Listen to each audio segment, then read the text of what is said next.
오늘 우리에게 주신 하나님 말씀은 고린도전서 12장 3절에서 13절까지 말씀입니다.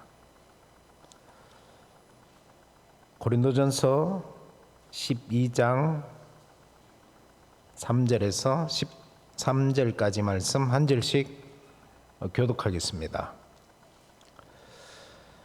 그러므로 내가 너희에게 알리노니 하나님의 영으로 말하는 자는 누구든지 예수를 저주할 자라 하지 아니하고 또 성령으로 아니하고는 누구든지 예수를 주시라 할 수 없느니라.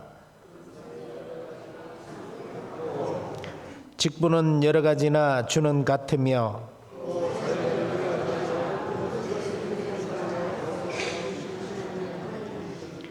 각 사람에게 성령을 나타내심은 유익하게 하려 하심이라.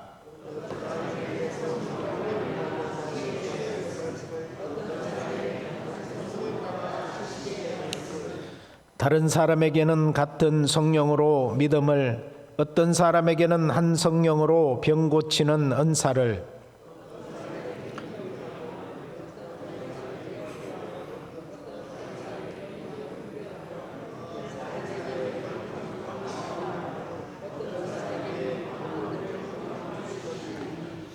이 모든 일은 같은 한 성령이 행하사 그의 뜻대로 각 사람에게 나누어 주시는 것이라.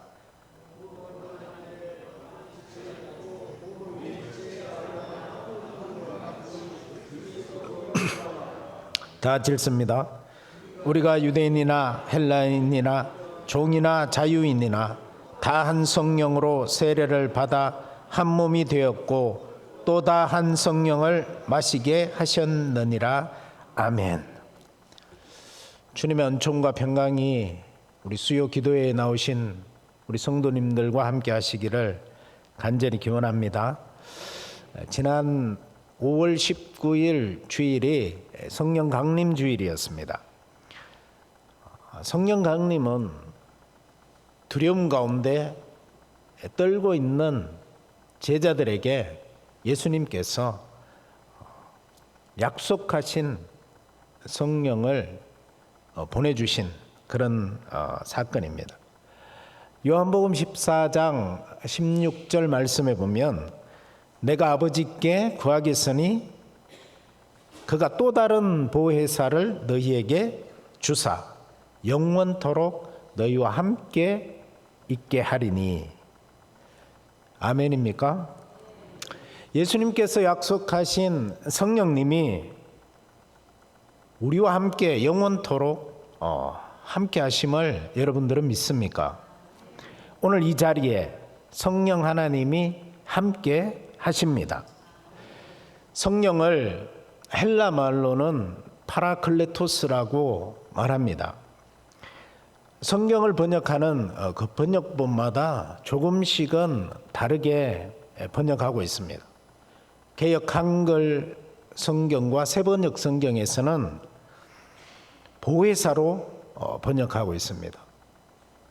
공동 번역에서는 협조자, 그리고 가톨릭 성경에서는 보호자, 또 영문 성경에서는 위로자, 변호사, 돕는 자, 이런 뜻으로 약간의 뉘앙스의 차이가 있지만 그렇게 번역을 하고 있습니다. 성령님께서 이 땅에 강림하심의 이유, 목적은 우리 모두를 유익하게 하기 위해서입니다. 그러니까 공동 번역서는 그렇게 번역하고 있습니다. 우리 모두 공동의 이익을 위해서 성령님께서 이 땅에 오셨다는 말씀입니다. 성령님은 하나님의 백성 안에, 우리 안에 영으로 임하십니다. 영으로 임하시고 하나님과 예수 그리스도를 증언하십니다. 그리고 우리 그리스도인의 백성의 삶 속에서 용서와 소통과 섬김의 삶을 살아갈 수 있도록 우리를 도전하십니다. 성령님이 우리에게 임하시면 우리가 어떻게 용서를 실천할 수 있는지를 요한복음 20장 말씀에 아주 잘 나와 있습니다. 예수님께서 십자가 위에서 돌아가시고 이제 장사되었습니다. 그런데 무덤이 비었다는 이야기를 여인들이 전합니다. 그 얘기를 듣고 베드로와 요한이 무덤으로 달려갔습니다. 그리고 그 무덤 안을 확인했는데 정말 무덤이 비어 있었습니다. 하지만 이 두 제자는 그것이 예수님의 부활과 무슨 상관이 있는지 그것을 깨닫지 못했습니다. 그때 막달라 사람 마리아가 다시 제자들에게 찾아왔습니다. 내가 예수님을 만났다는 거예요. 내가 부활하신 예수님과 이야기도 나눴다는 거예요. 그 얘기를 들어도 제자들은 예수님의 그 부활을 실감하지 못합니다. 여전히 그들은 두려움 가운데 문을 그도 잠그고 다락방 안에 숨어 있었습니다. 그때 예수님이 나타나십니다. 어떻게 나타났습니까? 문을 열고 들어왔습니까? 문을 관통하고 벽을 뚫고 예수님이 나타나셨습니다.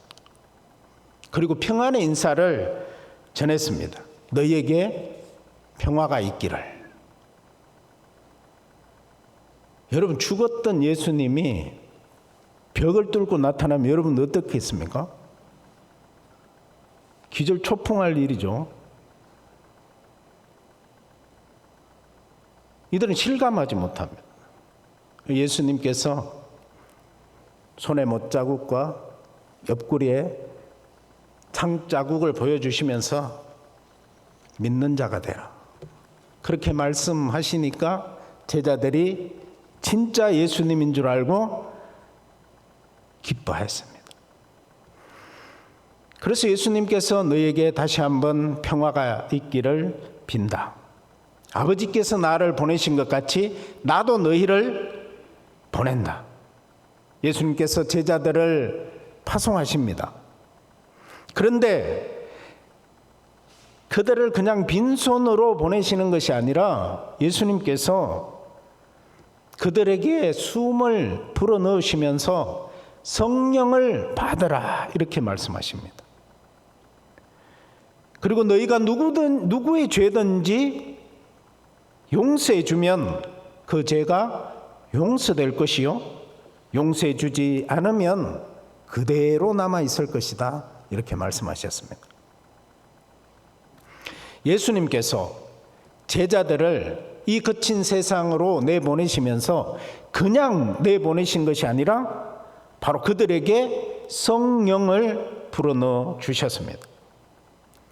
하나님의 영은 이제 제자들과 함께 하십니다. 그런데 성령 충만함을 받은 이의 출발점이자 근원이 되는 이 능력은 바로 타인의 죄를 용서하는 것입니다. 하나님의 영으로 충만한 자의 능력은 갑자기 삼손처럼 힘이 세지는 것도 아닙니다. 그리고 어느 순간에 부자가 되는 것도 아닙니다. 그리고 세상을 호령하는 권세를 누리는 자도 더더욱 아닙니다. 하나님의 영에 충만한 사람은 바로 사람들을 용서하는 그런 능력이 있습니다. 용서. 여러분, 어쩌면 세상에서 가장 어려운 것이기에 성령님의 도우심이 필요한 것인지도 모르겠습니다. 성령을 받지 않으면 우리는 결코 다른 사람을 용서할 수 없습니다. 용서를 우리는 어떻게 이해해야 할까요? 용서란 저는 받아들임이라고 생각합니다. 용서했다고 잘못한 일이 없었던 것이 된다는 뜻은 아닙니다. 하지만 모든 잘못된 엇나간 그런 관계와 찌르는 듯 쓰라린 상처에도 불구하고 용서는 다시 한번 시작해 보겠다는 거룩한 시도입니다. 지난번에는 어려웠고 고통스러웠지만 이번에는 좋아질 것이라는 그런 낙관과 용기가 있을 때 우리는 다시 한번 새 출발을 할 수 있습니다. 그렇기에 세상으로 파송받은 예수님의 제자들에게 가장 필요한 능력은 바로 용서입니다. 얼마 전에 자신의 스승인 예수님을 십자가에 못 박아 죽인 그런 유대인들을 용서하고 받아들이지 못한다면 제자들은 세상으로 나갈 수 없었습니다. 예수님께서도 이미 십자가 위에서 말씀하셨습니다. 아버지, 저 사람들을 용서해 주십시오. 저들이 하는 일을 알지 못합니다. 라고 하나님 앞에 기도하신 적이 있습니다. 오늘 우리에게도 성령님은 임재해 계십니다. 그리고 우리가 누구의 죄든지 사해 줄 권능과 능력을 우리에게 주셨습니다. 우리가 속해 있는 모든 곳에서 이런 용서가 일어나기를 저는 소망해 봅니다. 특별히 우리 신당중앙교회 안에 속해 있는 우리 성도들의 삶 가운데 용서가 넘쳐나기를 간절히 소망합니다. 두 번째, 성령님이 임하심으로 우리에게 일어나는 변화는 소통입니다. 여러분, 6월절이 끝나갈 무렵 6월절 49일이 지난 후에 오순절이 다가왔습니다. 세계 곳곳에 흩어져 살던 디아스포라 유대인들이 한 곳에 모였습니다. 그곳은 예루살렘이었습니다. 그 한 곳에 모여서 예수님의 제자들이 전혀 기도에 힘쓰고 있을 때 갑자기 하늘에서 바람 같은 그런 광풍이 불어옵니다.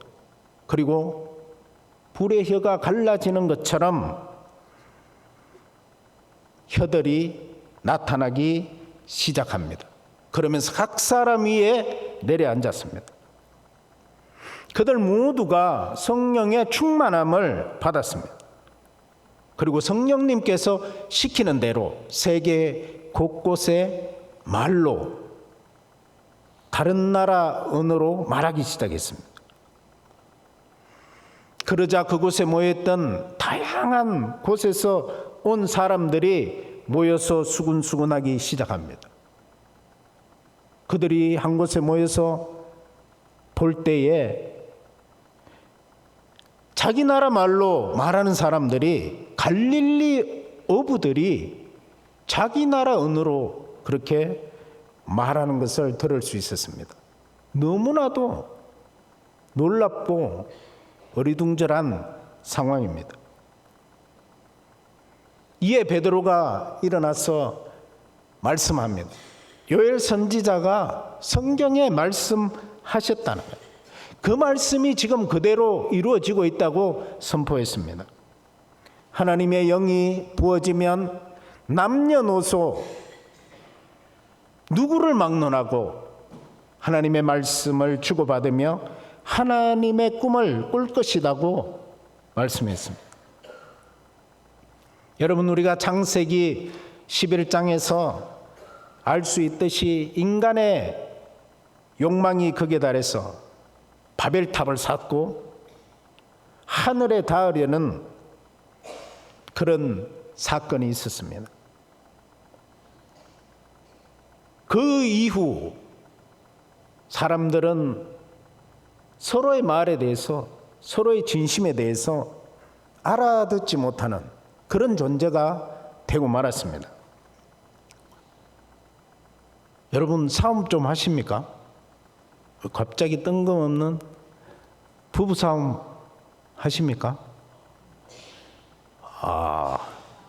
발음 안 됩니다. 저 경상도라서.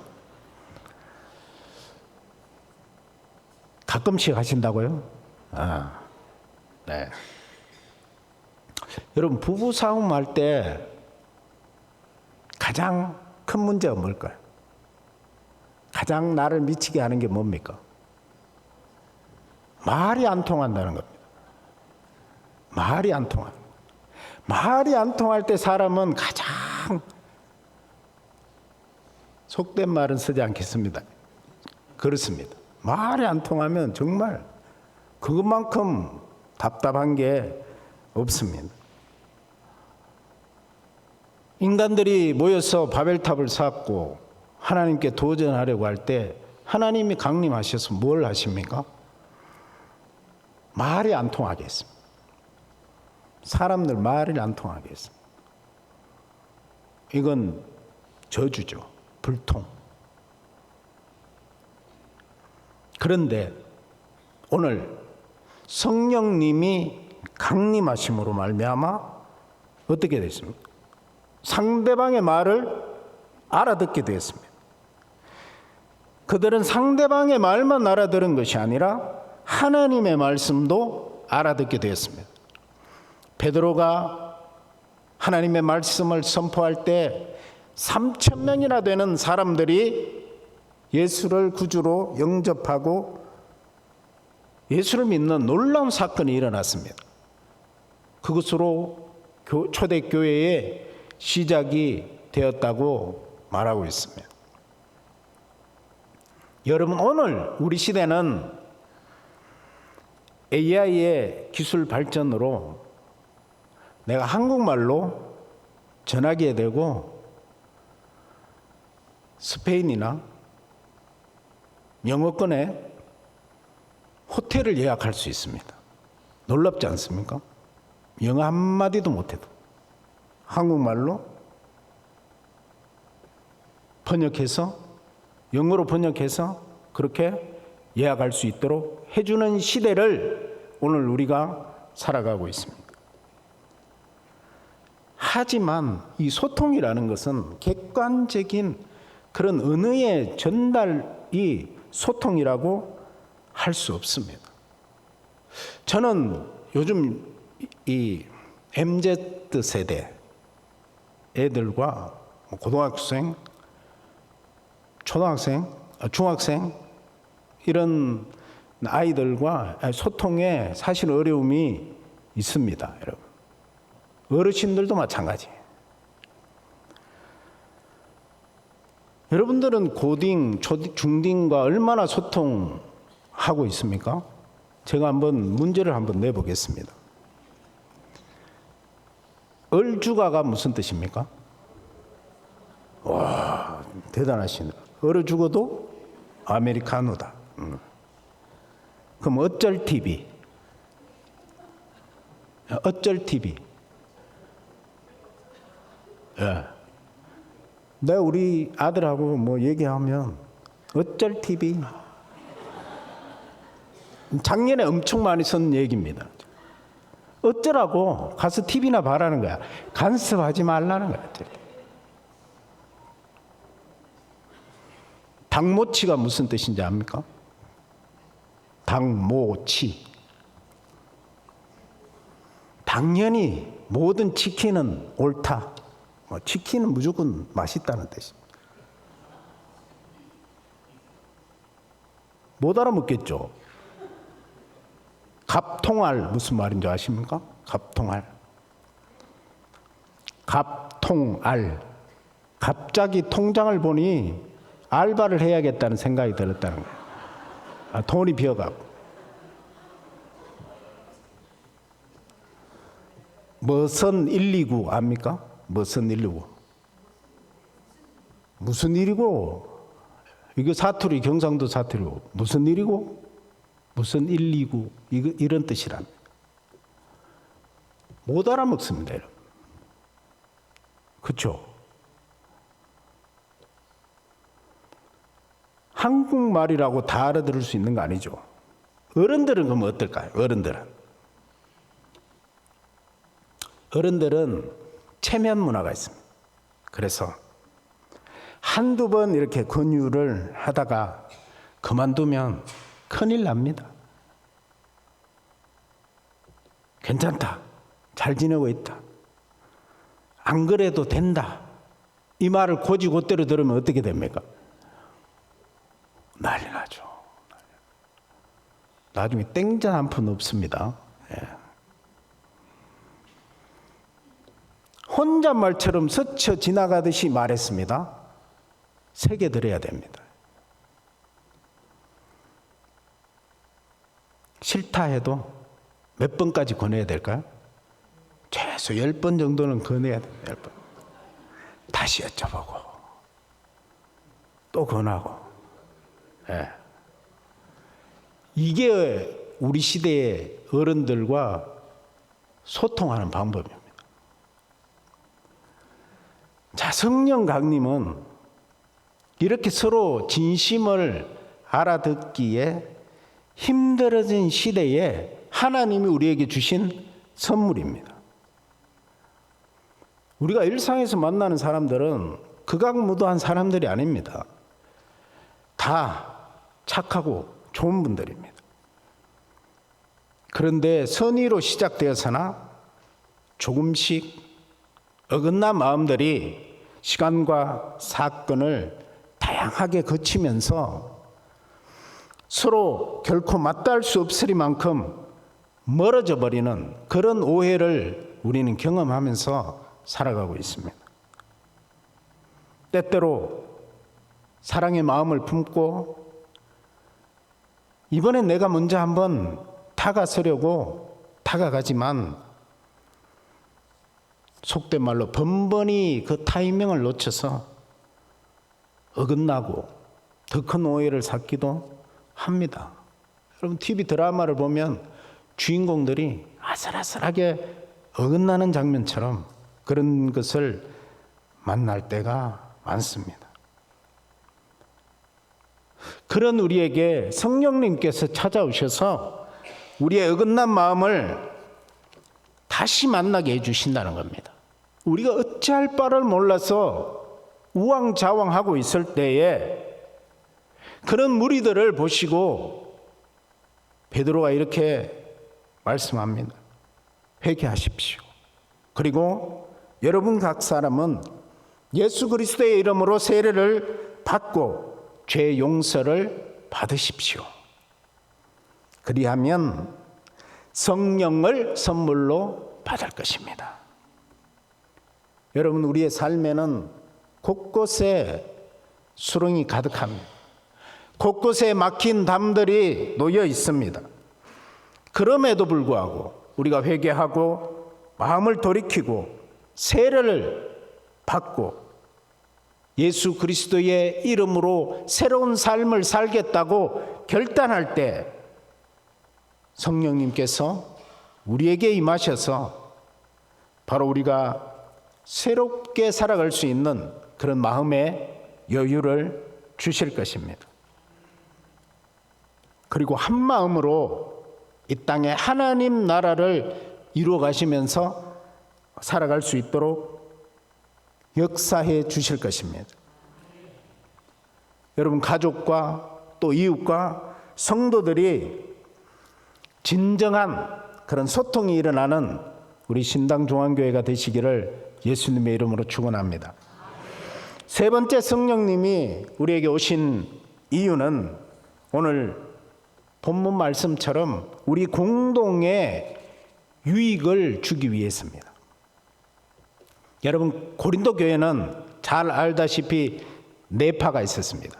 바울파, 아볼로파, 게바파, 그리스도파, 바게그파라고 합니다.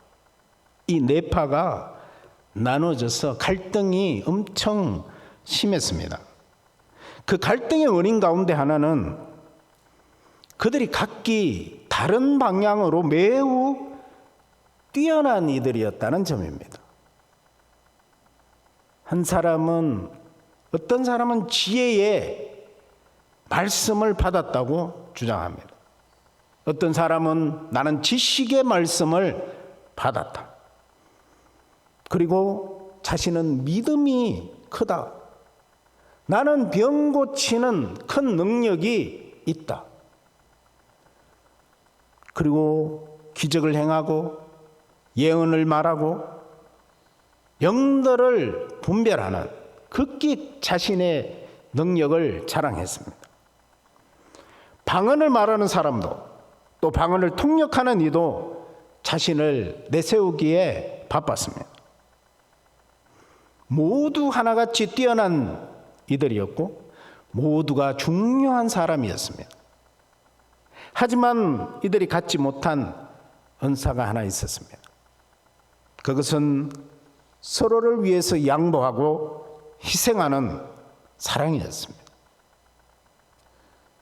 사도 바울은 각각의 은사가 모두 교회 공동체를 위해서 필요하다는 점을 인정하면서 그렇게 각기 다른 달란트를 주신 이유를 밝히고 있습니다.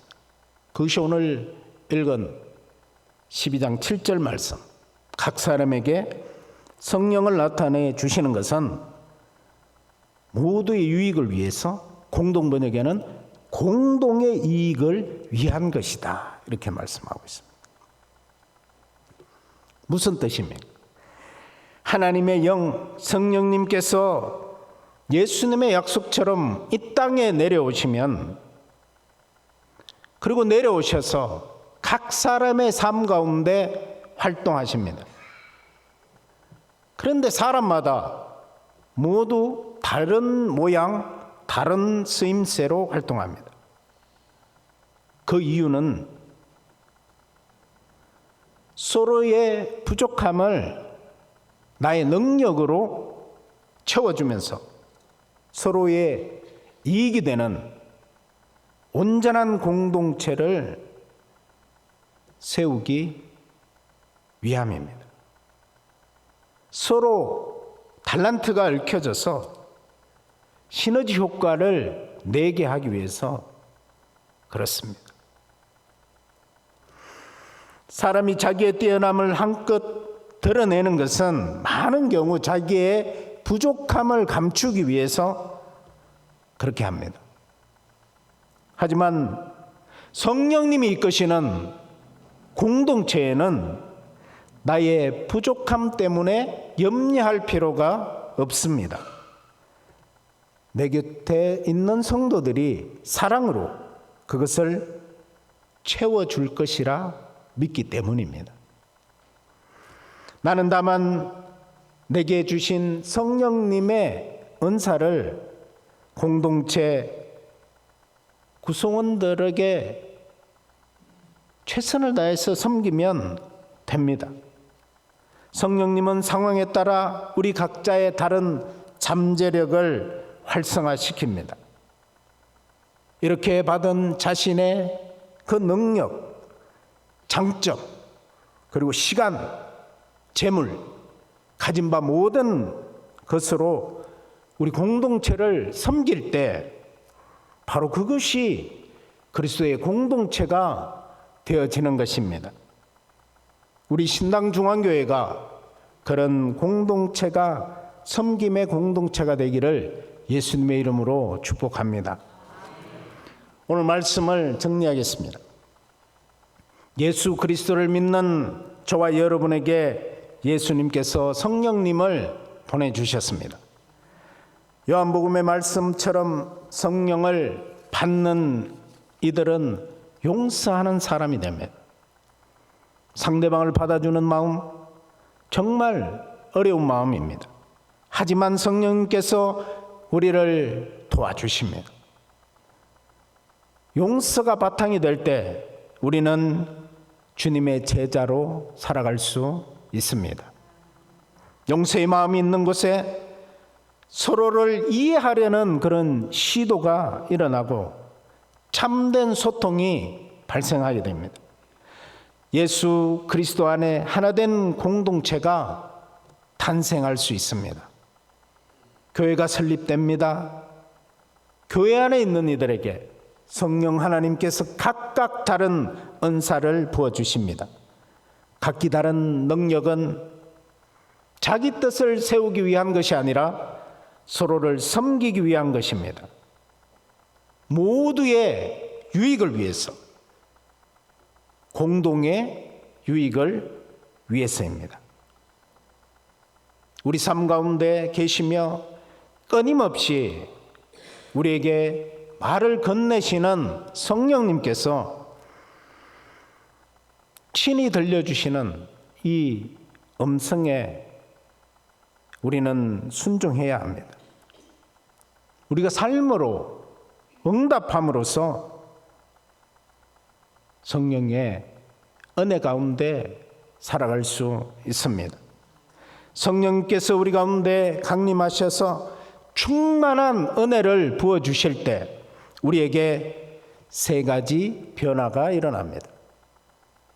그것은 바로 용서와 소통과 섬김의 교회가 될 것입니다. 오늘 우리가 속한 우리 신당 중앙교회 공동체가 이런 공동체가 되리라 저는 믿습니다. 기도하겠습니다. 오늘 우리가 하나님 아버지 앞에 구해야 할 기도 제목은 성령의 충만한 임재가 우리 삶 속에 임하여서 우리가 용서하는 사람, 소통하는 사람, 섬기는 사람이 되도록 해달라고 주님 앞에 기도하는 시간이 되기를 예수님의 이름으로 기도드립니다. 아멘.